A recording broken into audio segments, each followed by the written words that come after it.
Entonces, vamos a empezar con esta imagen que espero que sea de su interés, en la que lo que llama la atención es que parece que no hay corazón. Bien, entonces,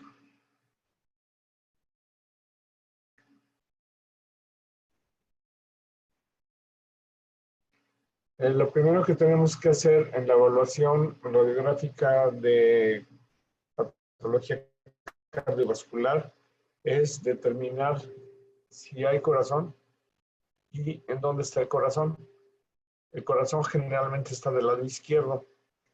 En algunos casos excepcionales está en la línea media o en el lado derecho, un fenómeno que se conoce como situs inversus o situs solitus, si es que hay transposición de otros órganos y otras vísceras.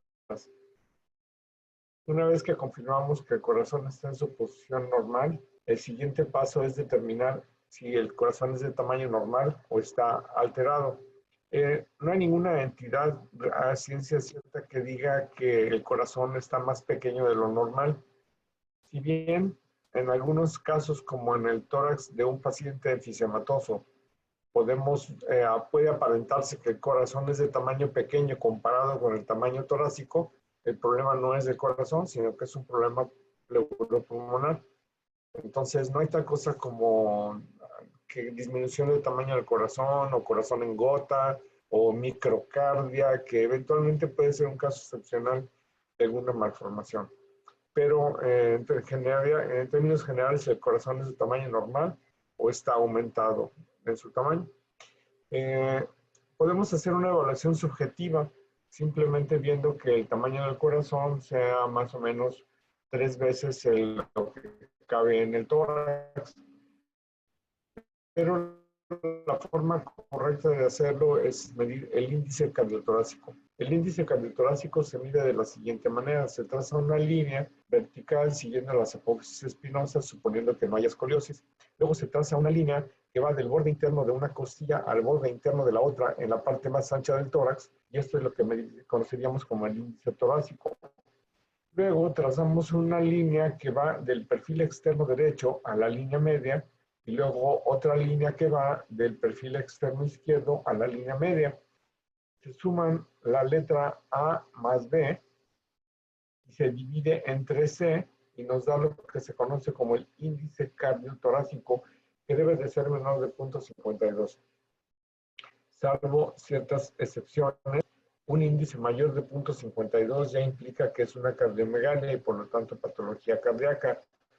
Sin embargo, existen algunos estados fisiológicos en los que puede haber una cardiomegalia que va a reducir, que va a desaparecer tan pronto desaparezca la causa, como puede ser en el embarazo.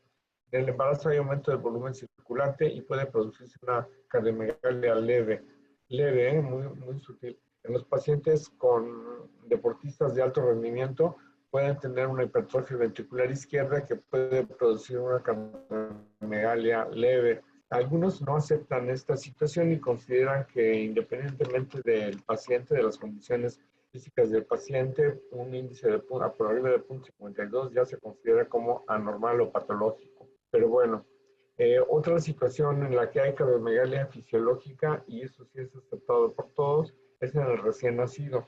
El recién nacido tiene el problema de que se acaba de abrir su circulación pulmonar. Cuando está inútero, la circulación pulmonar está obstruida, está cerrada, y se mantiene la circulación y la oxigenación gracias a las comunicaciones entre el circuito derecho y el circuito izquierdo, que desaparecen fisiológicamente en el lapso de un año de recién nacido el bebé. De manera que al inútero hay una cardiomegalia fisiológica, el bebé nace y esa cardiomegalia fisiológica va desapareciendo poco a poco conforme disminuye la resistencia de las arterias pulmonares en el bebé, y ya está en crecimiento natural o normal. Hay que decir algo: puede haber o no cardiomegalia, pero el paciente puede tener una cardiopatía. Es decir, si mi índice cardiotorácico es normal, aún así puede haber algún crecimiento de alguna de las cavidades que no se exprese en el volumen global del corazón. Entonces, el hecho de que el corazón sea de tamaño normal no descarta la posibilidad de crecimiento de algunas de las cavidades. Por lo tanto, necesitamos saber claramente cuál es la anatomía cardiovascular en un estudio radiológico. Dentro de los casos especiales que vamos a ver al final de esta plática, son algunos de ellos, situaciones especiales como la cardiomegalia masiva o global, que yo denomino para mnemotecnia corazón de vaca, el corazón en garrafa y otras alteraciones que vamos a revisar durante esta presentación.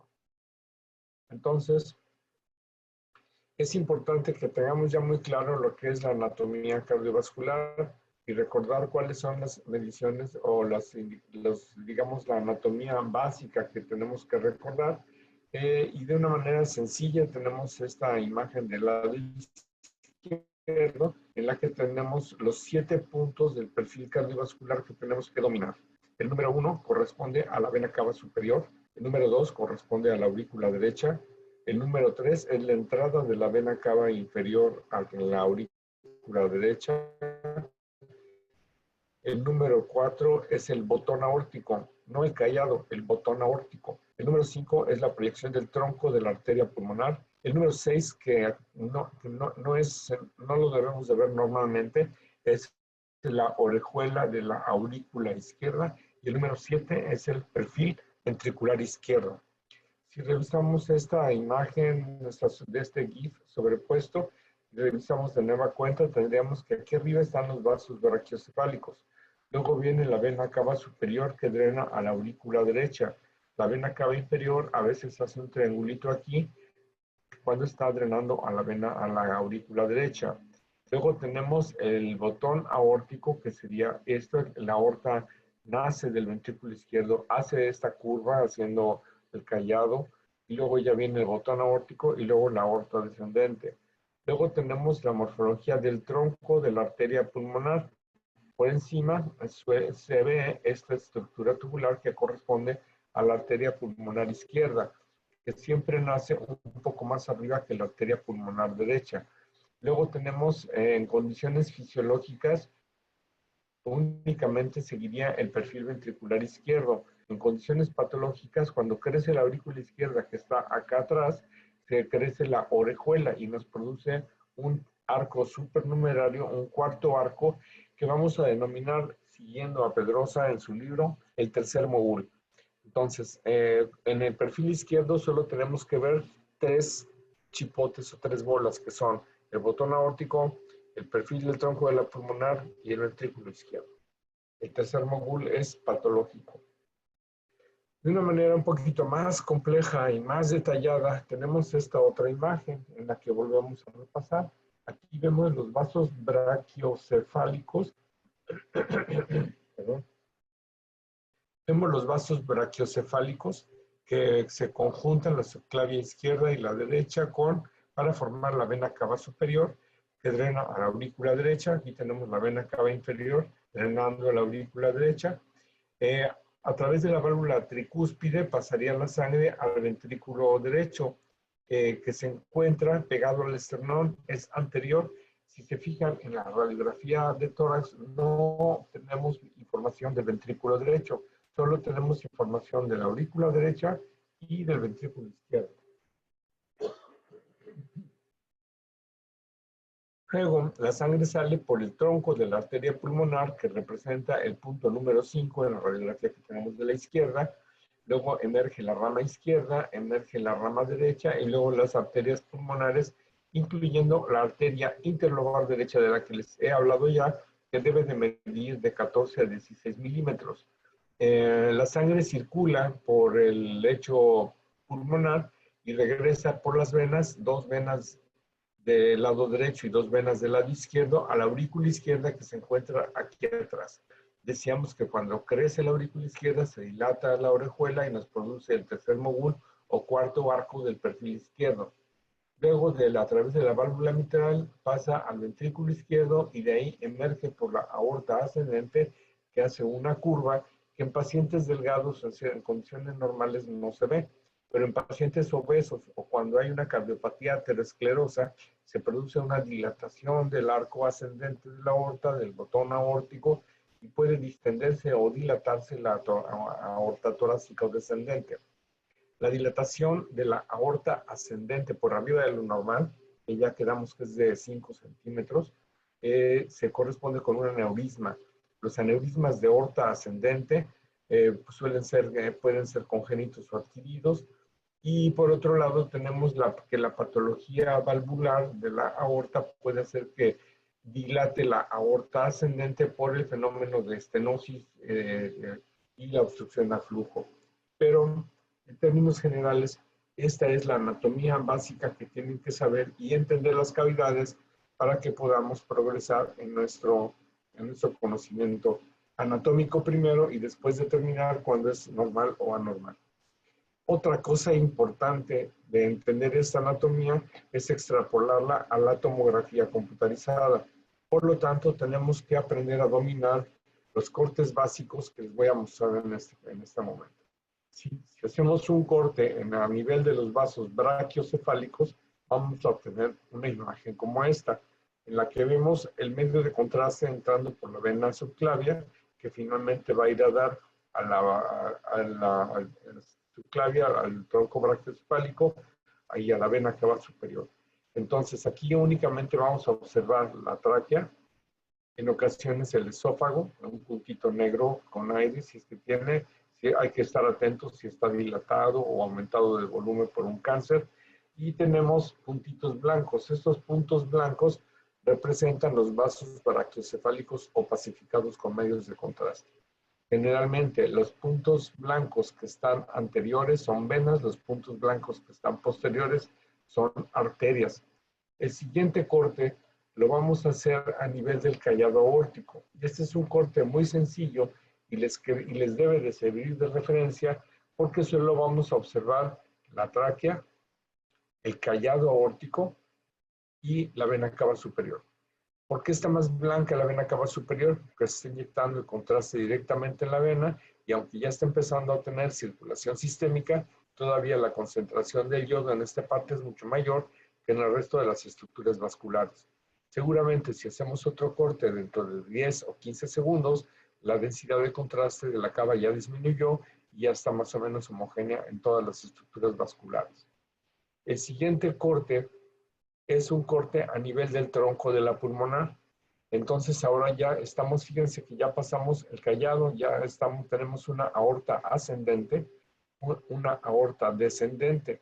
Tenemos la tráquea que ya se está ensanchando porque ya estamos un poquito cerca de la carina o un poquito o más abajo de la bifurcación. Y tenemos el tronco de la pulmonar que normalmente debe de medir lo mismo que la aorta.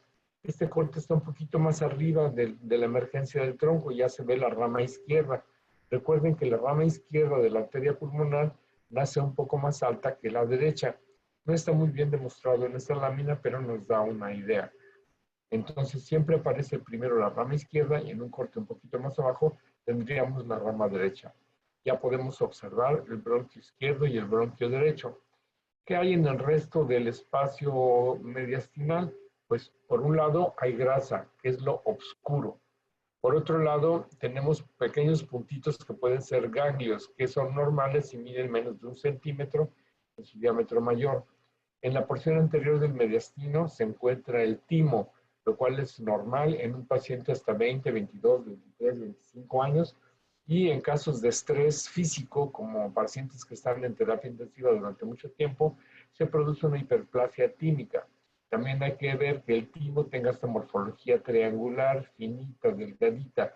Si no se presenta de forma triangular y si se presenta como bola, entonces ya pensamos en un tumor. Pero estamos en anatomía y patología básicamente cardiovascular.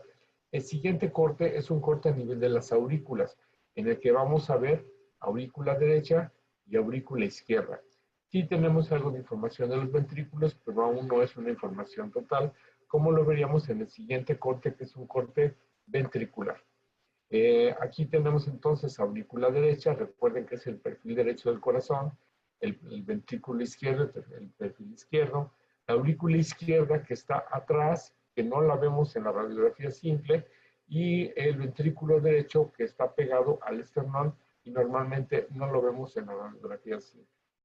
Esta es la anatomía básica que tienen que dominar para poder interpretar adecuadamente estudios radiológicos de tórax y cardiovasculares. Respecto a la vascularidad pulmonar, ya hablamos que al pulmón le estudiamos lo blanco y lo negro, ya hablamos de las patologías que afectan el parénquima pulmonar. Ahora vamos a ver las patologías que afectan la vascularidad pulmonar. Todo lo blanco que vemos en el pulmón corresponde a estructuras vasculares que pueden ser arterias, venas y linfáticos. Los linfáticos habitualmente no se ven, salvo excepciones que vamos a revisar un poquito más tarde. Pero lo que sí evaluamos son arterias y venas. Este esquema tomado del Pedrosa también nos habla de las 4 situaciones o escenarios que podemos tener en la patología vascular. En el primer caso tenemos la vascularidad normal. ¿En qué consiste la vascularidad normal?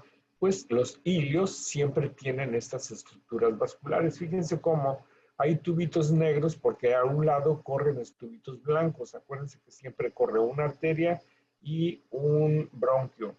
Acuérdense que los vasos van a ser más gruesos en el centro y van a ir disminuyendo hasta en la periferia. Acuérdense que en la periferia del pulmón no tiene que haber trazos vasculares. El calibre, eso es lo que consideramos más o menos normal. Acuérdense que siempre vamos a ver más vascularidad en los lóbulos inferiores que en los lóbulos superiores por varias razones. Una, hay más lóbulos y más parénquima pulmonar abajo que arriba. Dos, acuérdense que las venas pulmonares están menos distendidas en los ápices que en las partes inferiores por cuestiones de gravitacionales. Entonces, esta es una imagen normal. El primer problema que podríamos enfrentar sería aumento del flujo vascular pulmonar. Pero cuando decimos que hay aumento de la vascularidad pulmonar, tenemos que definir si este aumento es de tipo arterial o es de tipo venoso. Es bien importante porque son dos situaciones totalmente distintas con implicaciones radicalmente diferentes. La única razón por la que puede haber aumento de volumen circulante de las arterias en las arterias pulmonares es porque exista un cortocircuito. Es decir, que haya paso de sangre de las cavidades o de las estructuras vasculares del lado izquierdo hacia el lado derecho, lo cual se da por la presión. Hay mucho mayor presión en el circuito izquierdo que en el derecho. Estas situaciones únicamente pueden verse en las comunicaciones interauriculares, la comunicación interventricular, en la persistencia de conducto arterioso y otras cardiopatías más complejas de las que no vamos a hablar.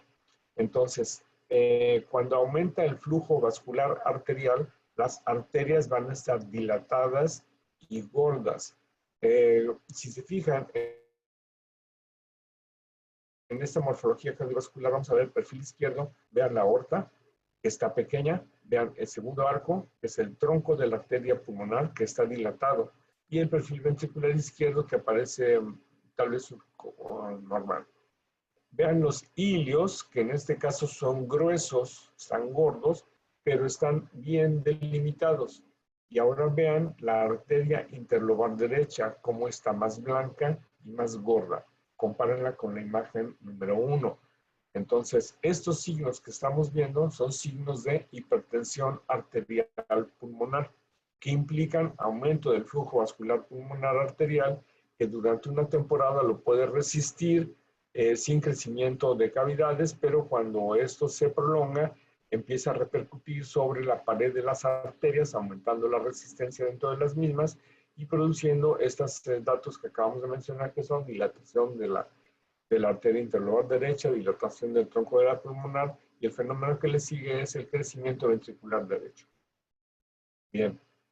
Por otro lado, tenemos otra de las situaciones de los escenarios, es el número 4, que es la hipertensión venocapilar pulmonar.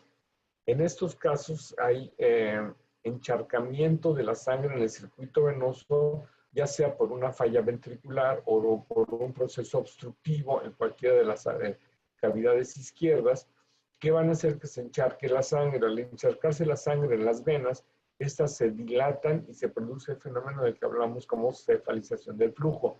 Al haber encharcamiento de la sangre, se produce líquido en el espacio pleural, que se conoce como pequeño derrame pleural, Y esta es la morfología característica de HVCP o hipertensión venocapilar pulmonar. Cuando esta hipertensión venocapilar pulmonar se agrava, lo que vamos a tener es un edema agudo pulmonar, del cual vamos a ver imágenes posteriormente. Cabe mencionar que los linfáticos, que son pequeñas líneas basales que se ven en los ángulos claustrodiafragmáticos periféricos que miden de 1 a 2 centímetros, estas líneas corresponden a los linfáticos ingurgitados. No es fácil verlas, es poco frecuente, pero tenemos que tener en mente que existen y se conocen como líneas B de Kerley o Kerley.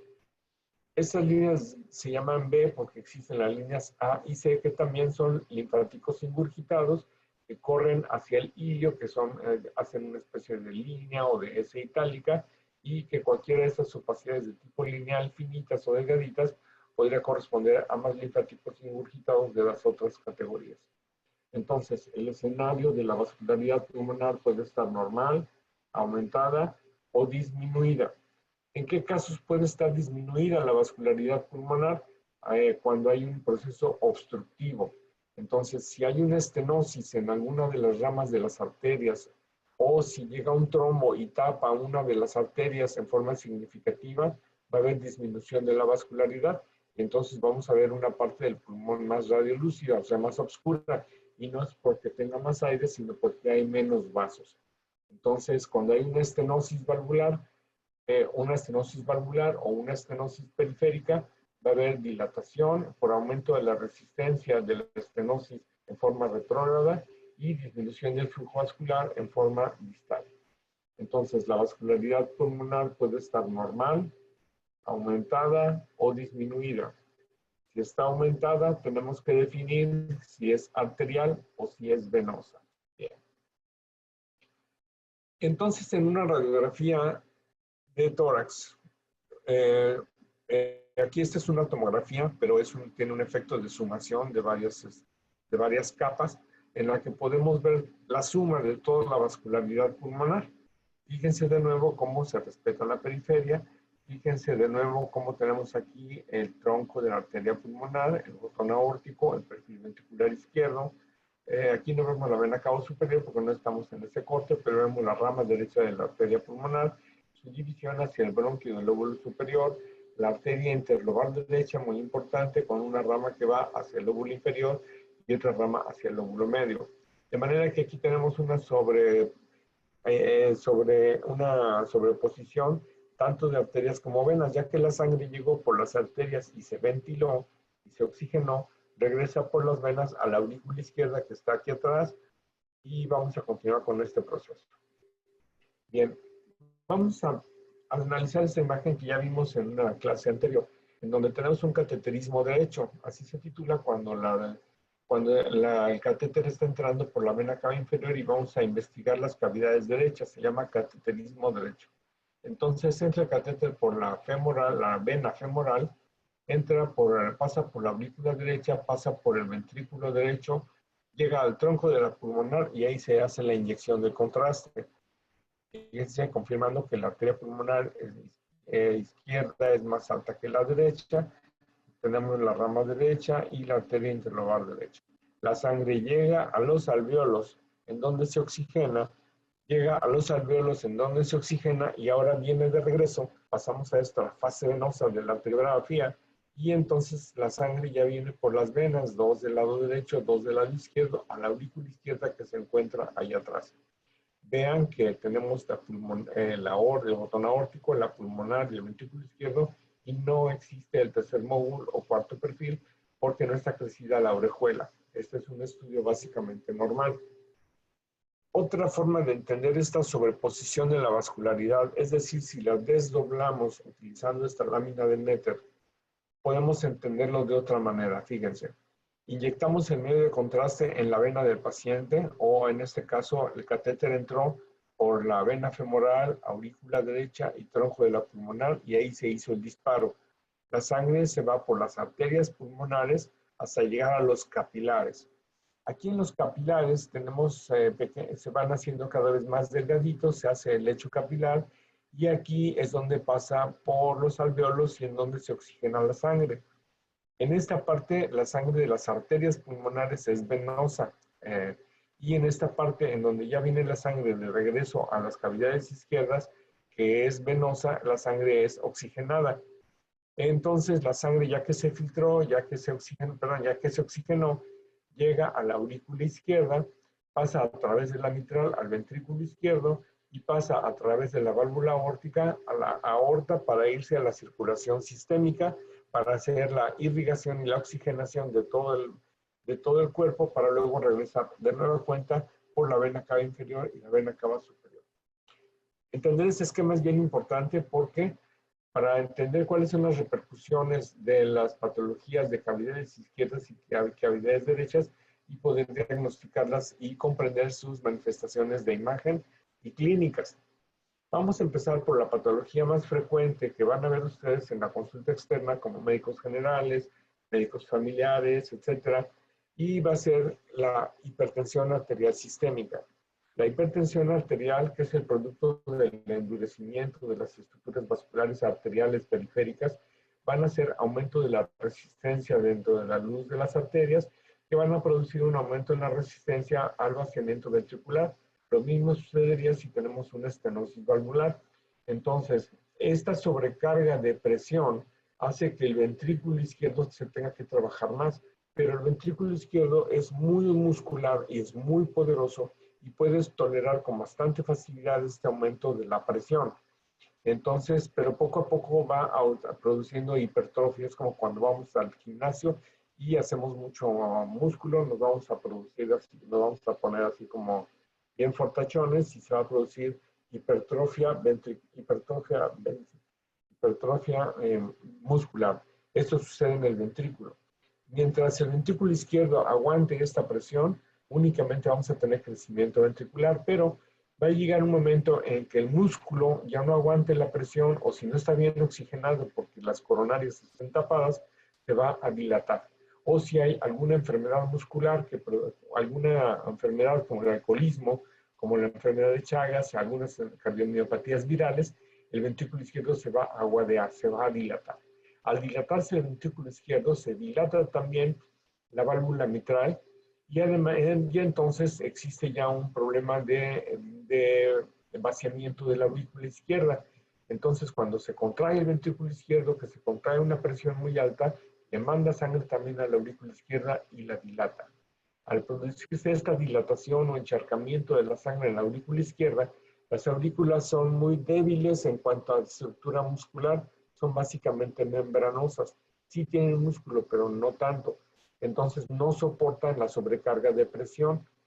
Las aurículas soportan más la sobrecarga de volumen, no tanto la de presión. Entonces, cuando el ventrículo izquierdo empiece a mandarle sangre a muy alta presión a la aurícula izquierda, va a aguantar poco, se va a dilatar inmediatamente y entonces se va a empezar a encharcar la sangre en el flujo venoso. Se van a dilatar las venas, se van a ingurgitar, se va a producir el fenómeno de cefalización del flujo y entonces el encharcamiento va a llegar a la estructura capilar. ¿Qué va a pasar en la estructura capilar? Pues como se está encharcando la sangre en el espacio intravascular, empieza a salirse al espacio extravascular, a este tejido que vamos a denominar tejido conectivo y llamamos intersticio. Intersticio entre los tejidos es el tejido que es esta parte que tiene tejido colágeno, dentro del cual circulan, además de los capilares, pequeños ganglios linfáticos y además canales, más bien conductos linfáticos, y además también pequeños nerviecillos que son los que hacen que los bronquios y las arterias produzcan su contracción, se dilaten, etc. Entonces, el intersticio se ve encharcado, se inunda, se empieza a inundar, y entonces esto hace que la oxigenación sea más difícil. Y entonces el primer síntoma de nuestro paciente va a ser disnea. ¿Por qué? Porque no hay suficiente intercambio gaseoso, porque aumentó la distancia que hay entre la luz alveolar y los pequeños capilares. Luego, estos encharcamientos del líquido va a hacer que el líquido salga ahora al espacio alveolar, que se vaya hacia los alvéolos. Entonces, nuestro paciente ahora va a presentar, aparte de la disnea, va a presentar tos productiva. Entonces, va a estar sacando líquido, tosiendo líquido con algunos eritrocitos que se fugan, Por lo tanto, la hemoptisis va a ser asalmonada. O sea, va a tener colores de eritrocitos, color rojo. Y entonces el paciente tiene el problema de que ya no puede estar acostado porque siente que se ahoga, y esto se conoce como ortopnea. Son pacientes que solo toleran estar sentados en Fowler, llegan a urgencias con cianosis, con hipoxia, con tos productiva, y tenemos taquicardia y todos los demás signos clínicos que ustedes van a aprender que representan la insuficiencia cardíaca izquierda. Entonces estamos ante patología que afecta las cavidades izquierdas, que puede ser una estenosis valvular, puede ser un tumor en la aurícula izquierda, pero lo más frecuente es la insuficiencia cardíaca por falla ventricular izquierda, secundario a cardiomiopatía isquémica. Bien, de esta manera hemos revisado lo que se conoce como los signos de hipertensión miocardial pulmonar, que son secundarios a la falla ventricular izquierda. El circuito derecho se encuentra relativamente independiente. Entonces, no va a haber repercusión en el circuito derecho por mucho tiempo cuando exista hipertensión miocardial pulmonar. Sin embargo, a la larga, estamos hablando de 2, 3, 5, 10 años, que un paciente persista con hipertensión miocardial pulmonar, se va a desarrollar lo que se conoce como hipertensión arterial pulmonar también. Los mecanismos aún están estudiándose, no son muy claros, no son claros del todo, pero puede asociarse la HSP a la HAP, que ahora vamos a conocer como hipertensión arterial pulmonar. Pero las causas más frecuentes de hipertensión arterial pulmonar estriba en patologías que afectan el intersticio pulmonar, aumentando la resistencia del paso de la sangre por este circuito. ¿Qué patologías? Pues las patologías que destruyen los alvéolos. ¿Y cuál es la patología primordial que destruye los alvéolos? El enfisema pulmonar. Entonces, cuando si se rompe 1 o 5 o 1000 alvéolos, no va a pasar nada porque existen millones de alvéolos para ventilación. Pero si se rompen muchos, con lo que sucede en un enfisema pulmonar, entonces la cantidad de sangre que tiene que pasar de este circuito a este está disminuida. Y entonces aumenta la presión dentro de las arterias, aumenta el tono y la pared muscular de las arterias, disminuyendo aún más la luz, y se producen los signos que se conocen de hipertensión arterial pulmonar, que van a ser: el primero, dilatación de la arteria interlobar derecha; segundo, dilatación del tronco de la pulmonar; tercero, hipertrofia ventricular izquierda. El ventrículo izquierdo, derecha. El ventrículo derecho va a aguantar la hipertrofia ventricular heroicamente, igual como lo hace el ventrículo izquierdo, porque son mucha masa muscular. Pero cuando se dilate o se aguadee, porque una enfermedad propia del miocardio, como las enfermedades que mencionamos del lado izquierdo, o por una isquemia, como sucede en las enfermedades coronarias, se dilata, y entonces se va a dilatar también la tricúspide. Al dilatarse la tricúspide, el flujo empieza a repercutir hacia la aurícula derecha, y como ya quedamos que las aurículas no toleran esta capacidad, esta sobrecarga de presión, inmediatamente va a repercutir hacia atrás. ¿Y cuál es el atrás de las aurículas? Las venas, la vena cava superior y la vena cava inferior. Entonces se va a producir ingurgitación yugular, se va a producir dilatación de las venas suprahepáticas, se va a producir hepatomegalia, se va a producir ascitis, etc. Edema de miembros inferiores, etc. Cuando sucede este fenómeno que la tricúspide cede y se dilata y se produce este reflujo del ventrículo izquierdo a la aurícula derecha, este fenómeno se conoce como tricuspidización. Entonces, en la hipertensión arterial pulmonar, los signos que ya mencionamos es por la patologías pulmonares que se conoce como cor pulmonale, o sea, las enfermedades del pulmón que afectan al corazón. Hay agudo y hay crónico. El agudo sería la posibilidad de que un trombo, un gran trombo, venga desde las venas femorales del paciente, de las venas de extremidades inferiores, migre por la aurícula derecha, migre por el ventrículo derecho y tape la arteria pulmonar principal si es muy grande el trombo, o tape la arteria pulmonar izquierda, o tape las arterias periféricas, y aumenta la resistencia en forma aguda y produce el cor pulmonar agudo. El cor pulmonar crónico sería entonces las enfermedades intersticiales, como el EPOC o la fibrosis intersticial, en cualquiera de sus 1000 causas, y que produzca el aumento en la resistencia en los lechos capilares, produciendo este fenómeno.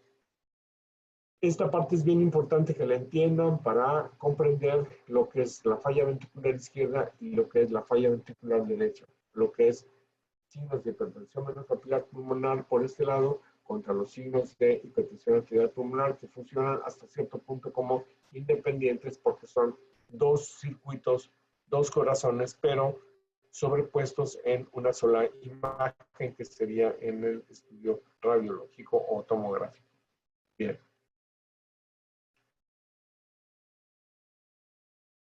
De nueva cuenta tenemos nuestra lámina, que es muy útil, en donde vemos la anatomía un poquito más detallada. Y ahora fíjense, vamos a hacer un experimento. Los invito a pensar pensar en la circulación cardiovascular con un hexágono. Vamos a empezar nuestro hexágono en cualquiera de nuestras cavidades que querramos. Vamos a empezar por imaginarnos la aurícula izquierda, que está aquí atrás y que no vemos en el estudio radiológico. De la aurícula izquierda, a través de la válvula mitral, pasa la sangre al ventrículo izquierdo. Acuérdense que el ventrículo izquierdo tiene este perfil del lado izquierdo, pero siempre tiene un poco de grasa alrededor, de manera que la grasa, acuérdense que es moderadamente radiolúcida, como se ve aquí en la pared torácica, entonces no hay que considerarla como parte del ventrículo. El ventrículo es más blanco y la grasa es moderadamente transparente. Luego, a través de la válvula aórtica, tenemos el paso de la sangre a la aorta, en la aorta ascendente, el callado aórtico y la aorta descendente o torácico y los vasos brachiocefálicos. De ahí se va la sangre por todo el circuito arterial a irrigar la cabeza, a irrigar el abdomen, a irrigar todas las estructuras, y una vez que las ha oxigenado, viene por los lechos venosos de regreso. Aquí tenemos una resonancia magnética o dos resonancias magnéticas de la fase venosa. Del medio de contraste vemos las venas femorales, vemos la vena cava inferior, las venas renales, las venas hepáticas, que les denominamos suprahepáticas, pero en realidad no lo son las venas hepáticas, que se juntan con la vena cava, con el flujo que viene de la vena cava superior, que viene con el flujo que viene de los vasos brachiocefálicos para llegar a la aurícula derecha. De ahí entonces llegan a la aurícula derecha y a través de la válvula tricúspide, que es esta, va a pasar al ventrículo derecho, que es la cavidad que está pegada al esternón, que no alcanzamos a ver en la proyección posterior anterior, solo podemos ver la punta en la proyección lateral. De ahí, a través de la válvula pulmonar, va a pasar la sangre a las arterias pulmonares, al tronco primero, a la rama derecha más alta y a la rama izquierda. Perdón, a la rama izquierda más alta y luego a la rama derecha, arteria interlobar, etc. De ahí va a pasar al circuito o al lecho periférico, al lecho capilar, donde se produce la oxigenación para regresar de nueva cuenta a la aurícula izquierda. Bien. Con este esquema tenemos otra forma de entender la circulación, pero hablando de cardiopatías congénitas, por ejemplo, tenemos que pensar qué cavidades crecen cuando hay una comunicación interauricular. Entonces la sangre, el flujo de la sangre pasa de la aurícula izquierda, que tiene más presión, a la aurícula derecha, produciéndose un circuito cerrado dentro de estas cavidades, que son las que van a crecer. Entonces la primera que crece es la aurícula derecha, y luego va a mandar más sangre al ventrículo derecho, va a haber aumento del flujo vascular de tipo arterial y luego, y es todo. Entonces, el perfil izquierdo, las cavidades izquierdas van a estar de vacaciones porque reciben menos cantidad de sangre de lo que se recibe en el cortocircuito interauricular. Si el cortocircuito es interventricular, entonces la sangre va a pasar del ventrículo izquierdo al ventrículo derecho y el circuito afectado va a ser este. En otras palabras, en estas dos, bueno, falta una. La tercera es la persistencia de conducto arterioso, que es una comunicación anómala entre la rama izquierda de la arteria pulmonar y la aorta. Entonces, en este caso vamos a tener paso de la rama izquierda de la arteria pulmonar, más bien de la aorta a la rama izquierda de la arteria pulmonar, y entonces el circuito afectado es este. De esta manera, en la CIA, la cavidad que más crece es la aurícula derecha con aumento del flujo vascular pulmonar arterial. En la CIB va a crecer más el ventrículo derecho, la aurícula derecha ya está de vacaciones, y aumento del flujo vascular arterial pulmonar. Y en la PCA o persistencia de conducto arterioso va a haber aumento del flujo vascular pulmonar con dilatación del tronco de la pulmonar, las demás cavidades están de vacaciones. Asimismo, con este esquema podemos entender también cuáles son las cavidades que van a crecer según el tipo de patología. Por ejemplo, hablamos de que la cardiopatía hipertensiva sistémica o hipertensión arterial sistémica va a ser aumento de la resistencia a nivel de la aorta y todas las arterias. Y entonces, ¿qué va a hacer? Pues nos va a producir una hipertrofia ventricular izquierda. Mientras el ventrículo izquierdo aguante la sobrecarga de presión, no va a repercutir sobre la mitral, pero cuando falle la mitral, va a repercutir sobre la aurícula izquierda y por lo tanto se van a producir los signos de los que hablamos como hipertensión venocapilar pulmonar. Bien. Por otro lado, las enfermedades del parénquima pulmonar que están en este sitio van a aumentar la resistencia de las arterias pulmonares, dilatación del tronco de la pulmonar, dilatación del ventrículo derecho, y mientras el ventrículo derecho aguante no va a haber repercusión sistémica. Pero cuando se tricuspidice, entonces va a haber repercusión sistémica hacia el lecho venoso sistémico. Bien, entonces, arterias pulmonares pueden estar con flujo aumentado, solo en las cardiopatías congénitas, y pueden tener disminución, lo que se conoce como oligoemia, que puede ser generalizada o localizada. Las causas, ya hablamos de ellas, la cor pulmonar agudo, como la tromboembolia pulmonar o la presencia de bulas enfisematosas o enfisema. Por otro lado, de las venas pulmonares, cuando se congestionan porque hay encharcamiento a nivel de las cavidades izquierdas, ya sea por la aurícula, por un tumor en la aurícula, ya sea por insuficiencia valvular o ya sea por hipertrofia ventricular izquierda con insuficiencia valvular, la repercusión va a ser en el lecho venoso produciendo cefalización o redistribución del flujo, líquido, aumento de líquido, o sea, derrame pleural, generalmente derramitos. Esto es engrosamiento intersticial por la presencia de líquido. Podemos ver algunas líneas B de Kerley y hilos gruesos y mal delimitados.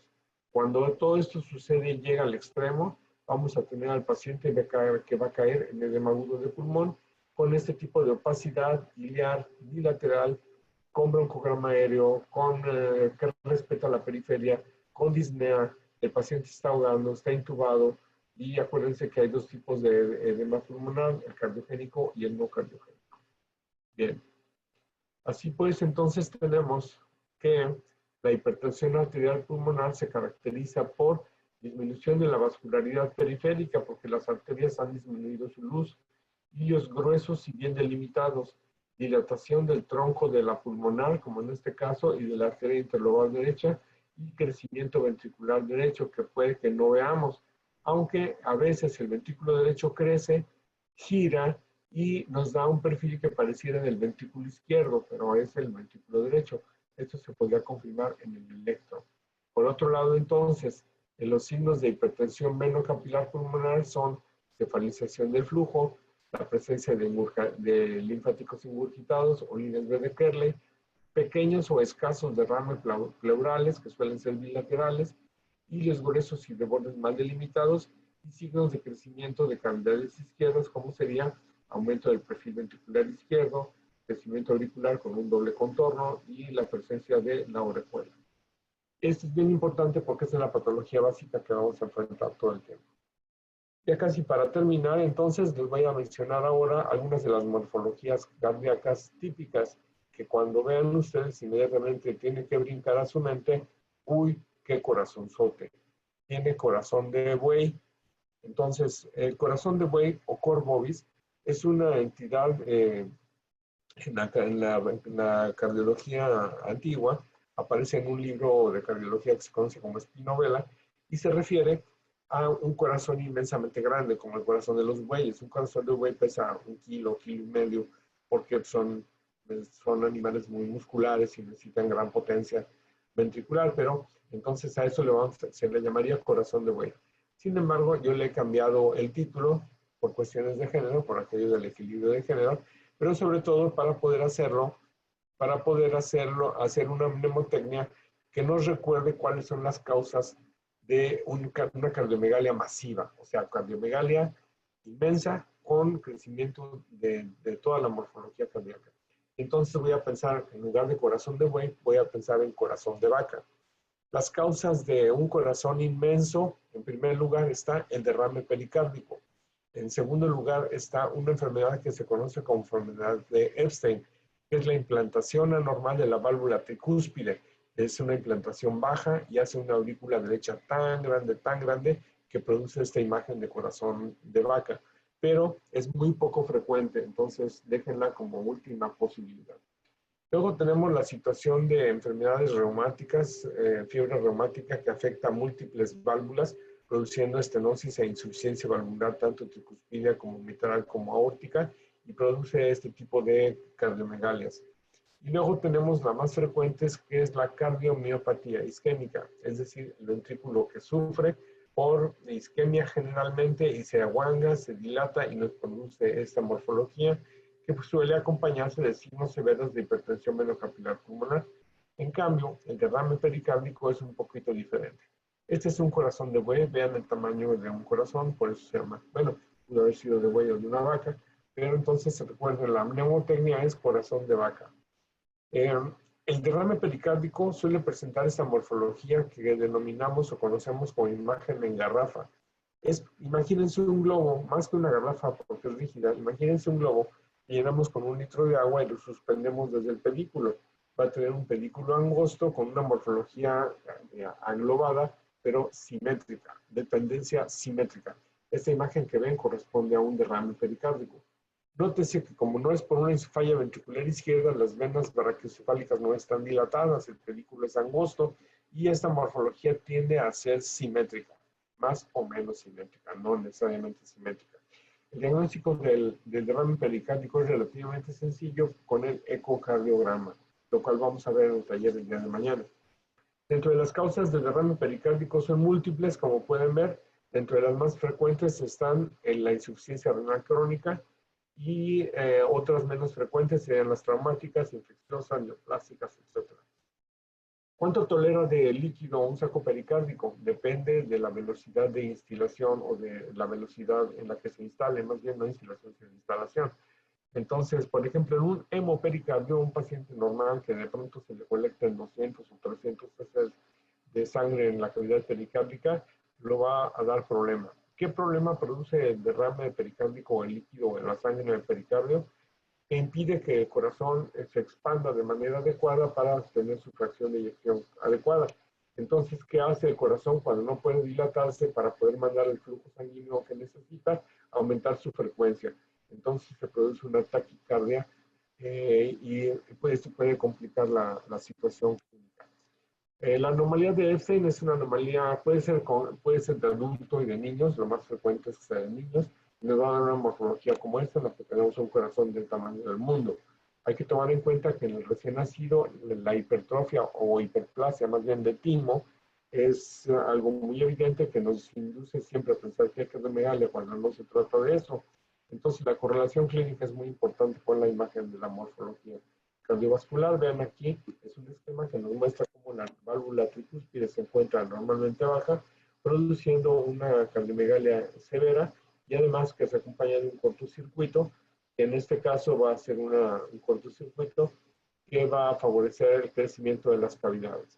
La otra entidad es la valvulopatía múltiple, que afecta tanto la tricúspide como la aórtica, como la pulmonar y la mitral, y nos produce una cardiomegalia generalmente con crecimientos de cavidades irregulares o diferentes, distintos. Fíjense cómo esta morfología es diferente a la de garrafa, del derrame pericárdico. Y finalmente tenemos la cardiomiopatía. Son corazones muy grandes, muy dilatados, con signos severos de hipertensión venocapilar pulmonar. Vean en este esquema cómo se ve un corazón con tejido graso. Vean cómo se ve en este corazón la diferencia de la pared del músculo del ventrículo derecho comparada con esta hipertrofia ventricular izquierda. Entonces, las causas de cardiomiopatía pueden ser de dos tipos: isquémica, por insuficiencia coronaria, y no isquémica, lo cual puede ser por un proceso obstructivo que termina en una fase dilatada y la restrictiva. Finalmente, cuando tenemos un problema de falla ventricular por alteraciones en la conducción o disminuciones en la capacidad de contractilidad, se utilizan los marcapasos. Y los marcapasos hay de dos tipos: uno que se denomina temporal y uno que es fijo. Cuando el paciente llega a urgencias con insuficiencia respiratoria, con disnea, con arritmias, y el electro sale francamente anormal, pues lo que procede es poner un marcapaso. Este se hace bajo control fluoroscópico y se introduce un electrodo a través de una punción subclavia a la vena cava, a la aurícula derecha, y se deja un electrodo en el ventrículo derecho que va a empezar a estimular la actividad ventricular izquierda. Hay tres tipos de marcapaso. Bueno, este es el marcapaso temporal. Una vez que se restableció la contractilidad ventricular y que el paciente mejora, se le puede poner un marcapaso fijo que se pone subcutáneo y el paciente ya se puede ir a su casa con esta situación.